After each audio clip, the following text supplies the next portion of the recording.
Hey guys! In this video, we will show how to do backup in SQL Account. First method, you can log into SQL Account. Go to File, Backup Database. Click on the Add button. Add local storage. Select the folder where you want the backup file to be saved. Then click Backup button.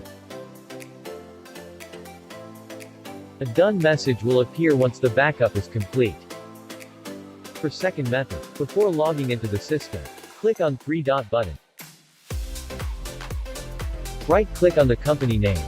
Click Backup Database. Enter the admin password. Click OK. Click on the Add button.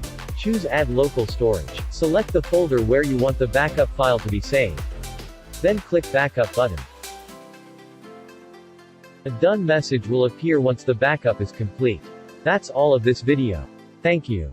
Subscribe to our YouTube for the latest video, follow our Facebook for the latest update, go to our website for reports and guides. It's so easy.